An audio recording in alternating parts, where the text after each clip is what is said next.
مانا ہے مدد کرنے کے، امداد کرنے کے، ہیلپ کرنے کے۔ قرآن مجید میں جہاں بے شمار واقعات ہیں، جہاں قصائص کا دفینہ موجود ہے، وہیں ہمیں نصرت کا ایک واقعہ ملتا ہے کہ جناب موسیٰ ہیں جو ایک راستے سے گزر رہے ہیں، وہیں فرعون کا ماننے والا، وہیں موسیٰ کا چاہنے والا، جسے قرآن نے لفظ شیعہ سے یاد کیا ہے، آپس میں لڑ رہے تھے۔ جب موسیٰ کے شیعہ نے موسیٰ کو آتے ہوئے دیکھا تو اپنی نصرت کے لیے پکارا۔ موسیٰ اس کی نصرت کے لیے اس کے پکارنے پر اس کے پاس گئے اور قبطی کو مار کر اپنے شیعہ کی نصرت کی۔ اور یہاں یہ پیغام ملا کہ جب موسیٰ کا شیعہ موسیٰ کو نصرت کے لیے پکارتا ہے تو موسیٰ اس کی نصرت کے لیے پہنچتے ہیں۔ تو جب علی کا شیعہ علی کو مصیبت میں پکارے تو علی کیوں کرنا پہنچے؟ صلی اللہ محمد۔ جیسے موسیٰ نے اپنے شیعہ کی نصرت کی، ویسے ہی علی اپنے شیعہ کی نصرت کرتے ہیں، لیکن معترض یہ اعتراض کرتا ہے، مستشکل یہ اشکال کرتا ہے کہ جب موسیٰ کے شیعہ نے موسیٰ کو نصرت کے لیے پکارا تو اس وقت موسیٰ زندہ تھے، لیکن علی تو زندہ ہے نہیں، وہ تو 1400 سال سے نجف کی سرزمین پر سو رہے ہیں، تو وہ سوتے ہوئے آپ کی نصرت کیسے کریں گے؟ ہم نے کہا جیسے شب ہجرت بستر رسول پر سو کر رسول کی نصرت کی، ویسے ہی ہماری نصرت۔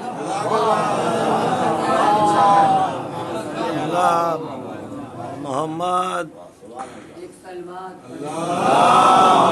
صلی اللہ محمد وآل محمد۔ جب بھی ہم کسی مصیبت میں گرفتار ہوتے ہیں تو علی ہماری زندگی میں مدد کرتے ہیں، زندگی کے آخری لمحوں میں مدد کرتے ہیں اور قبر میں بھی مدد کرتے ہیں۔ معترض کہتا ہے آپ کی شروع کی دو بات تو سمجھ میں آتی ہے کہ علی زندگی میں مدد کرتے، مرتے وقت مدد کرتے، لیکن تیسری بات سمجھ میں نہیں آتی کہ علی قبر میں بھی مدد کرتے۔ ہم نے کہا کیوں؟ تو کہنے لگے کہ قبر میں مٹی کا پردہ ہوتا ہے، پٹرے کا پردہ ہوتا ہے، چٹائی کا پردہ ہوتا ہے، تو ان تین پردوں کے اندر بھلا کون نصرت کی خاطر جا سکتا ہے؟ ہم نے کہا پہلے یہ بتائیے کہ قبر کس نے بنائی؟ کہنے لگے ہم لوگوں نے۔ ہم نے کہا آپ کون؟ کہنے لگے گنہگار۔ ہم نے کہا خانہ کعبہ کس نے بنایا؟ کہنے لگے ابراہیم و اسماعیل نے۔ ہم نے کہا وہ دونوں کون؟ کہنے لگے معصوم۔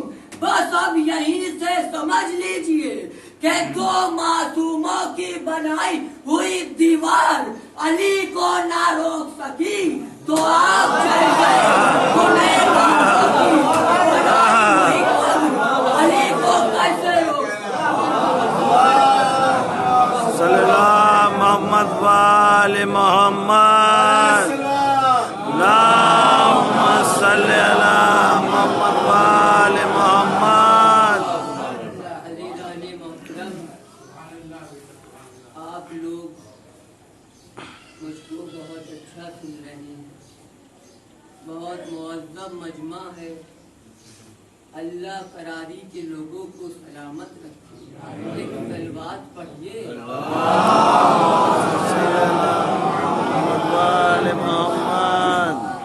بس میں نے اپنی گفتگو کو یہیں پر ختم کیا. نصرت اس شے کا نام ہے جس کا مطالبہ کربلا میں امام حسین نے ہم سے کیا ہے. ایک جملہ درمیان میں کربلا کے حوالے کہتا چلوں کہ کربلا لکھو، کربلا پڑھو، کربلا سمجھو کہ یقیناً کربلا اس آفتاب غم کا نام ہے جس کے سامنے کائنات کے تمام چراغ غم مدھم پڑ جاتے ہیں. کربلا مصائب کی کائنات بھی ہے لیکن مصائب کی ہی کائنات نہیں، بلکہ کربلا رشتوں کی ملجاؤ ماوا کا نام ہے. اگر کربلا نہ ہوتی تو عبد و معبود کا رشتہ سمجھ میں نہ آتا. اگر کربلا نہ ہوتی تو باپ بیٹے کا رشتہ سمجھ میں نہ آتا. اگر کربلا نہ ہوتی تو ماں بیٹے کا رشتہ سمجھ میں نہ آتا. اگر کربلا نہ ہوتی تو بھائی بہن کا رشتہ سمجھ میں نہ آتا. اگر کربلا نہ ہوتی تو بھائی بھائی کا رشتہ سمجھ میں نہ آتا. اگر کربلا نہ ہوتی تو دوست دوست کا رشتہ سمجھ میں نہیں آتا. اگر کربلا نہ ہوتی تو چچا بھتیجے کا رشتہ سمجھ میں نہ آتا. عزیزان محترم، اگر کربلا نہ ہوتی تو انسانیت کا رشتہ سمجھ میں نہ آتا. کربلا فکر و خیال میں بسنے والی اس ہستی کا نام ہے جس کا ادراک فکر انسانی سے بالا تر ہے. کربلا اس شے کا نام ہے کہ جس کا سمجھنا بہت مشکل بھی ہے اور بہت آسان بھی. کربلا مشکل اتنی ہے کہ صدیوں کے گزر جانے کے بعد اب تک ذہن انسانی میں نہ آ پائی، اور کربلا آسان اتنی ہے کہ ایک شب میں گر جیسے سپاہی کے سمجھ میں آ گئی. کیوں؟ اس لیے کہ کربلا نتیجہ خون علی کا نام ہے. کربلا علی کے خون کے نتیجے کا نام ہے، اور علی بھی ایسا ہی ہے کہ اگر سمجھ میں آنا چاہے تو گلی میں چلتے پھرتے سیاہ لباس پہنے پھٹے کپڑے پہنے ہوئے فقیروں اور ملنگوں کی سمجھ میں آ جاتا ہے. اور یہی علی اگر نہ سمجھ میں آنا چاہے تو دنیا کے بڑے سے بڑے امام مرتے مرتے مر جاتے ہیں اور اپنے ڈیتھ اسٹیٹمنٹ میں دنیا کو یہ پیغام دے کر چلے جاتے ہیں: ماتا شافعی و لیسا یدری علی ربہ ام ربہ اللہ، کہ امام شافعی مر گیا مگر اپنے تمام علم اور مطالعے کے باوجود یہ نہیں سمجھ سکا کہ خدا علی ہے یا علی خدا.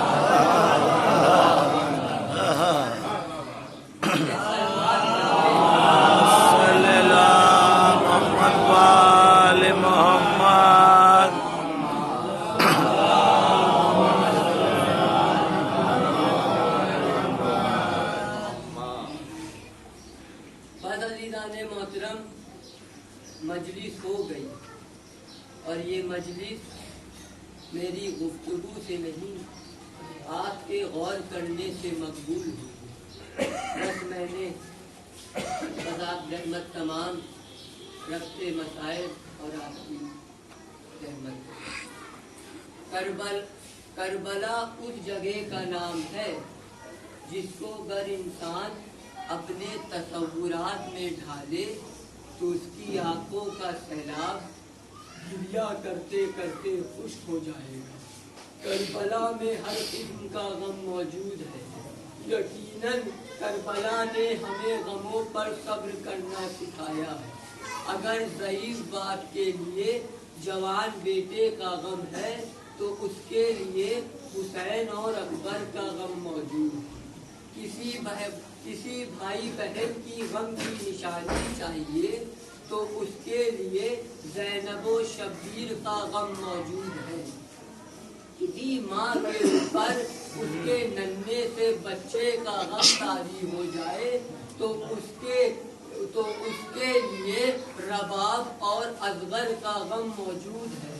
یقیناً کربلا وہ جگہ ہے جہاں غموں کی انتہا ہے۔ کربلا میں امام حسین کے ساتھ ان کے انصار بھی موجود تھے، جن کے لیے تاریخ میں ہے کہ امام حسین نے چراغ گل کر کے جن سے جانے کے لیے کہا، لیکن کوئی بھی ناصر حسین کو چھوڑ کر نہیں گیا۔ حسین نے اپنے انصار کے لیے قصیدہ پڑھا ہے کہ جیسے انصار مجھے ملے، نہ میرے نانا کو ملے نہ میرے بابا کو ملے۔ یقیناً حسین کی نصرت کرنے والے انصار بے مثال تھے، جنہوں نے اپنے سینے پر تیر روک کر اپنے آقا کی نماز پوری کروائی۔ حسین کے انصار میں حبیب جیسا دوست بھی موجود تھا اور عباس جیسا جوان بھائی بھی، لیکن جب سارے انصار یکے بعد دیگرے حسین پر قربان ہو گئے، اب کوئی مدد کرنے والا نہیں بچا، تو حسین میدان کربلا میں کھڑے ہو کر آواز استغاثہ بلند کرنے لگے، حل من ناصری ینصرنا، حل من ناصری ینصرنا، کہ کوئی ہے جو میری مدد کرنے کو آئے۔ یہ آواز استغاثہ کا سننا تھا کہ علی اصغر نے خود کو جھولے سے گرا لیا۔ حسین خیمے کی طرف گئے اور جناب زینب سے سوال کیا کہ ابھی تو میں زندہ ہوں تو یہ رونے کا سبب کیا ہے؟ جناب زینب نے کہا، بھیا آپ کی آواز استغاثہ سن کے علی اصغر نے خود کو جھولے سے گرا لیا ہے۔ حسین نے کہا، لاؤ میرے بچے کو میری گود میں دے دو۔ حسین علی اصغر کو لے کر مقتل کی طرف گئے اور فوج اشقیاء سے مخاطب ہو کر فرماتے ہیں، اگر تمہارے نظر میں خطاوار ہوں تو اس بچے نے کیا بگاڑا ہے، اس کو ایک قطرہ آب دے دو۔ لیکن ظالموں نے ایک نہیں سنی۔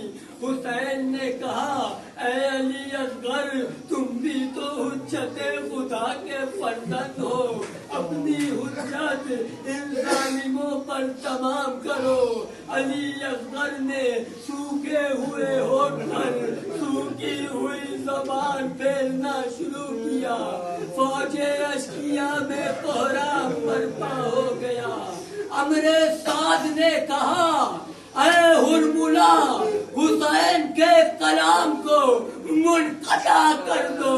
ہرملا نے تیر بال کے تیر کو چلے کمان میں جوڑا، علی اصغر کے گلے کا نشانہ لیتے ہوئے تیر کو چلے کمان سے رہا کیا۔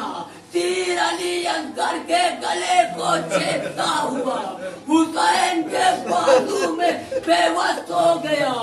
حسین نے علی اصغر کا خون اپنے ہاتھوں میں لیا اور آسمان کی طرف پھینکنا چاہا تو آسمان نے انکار کیا۔ ارے زمین کی طرف پھینکنا چاہا تو زمین نے انکار کیا۔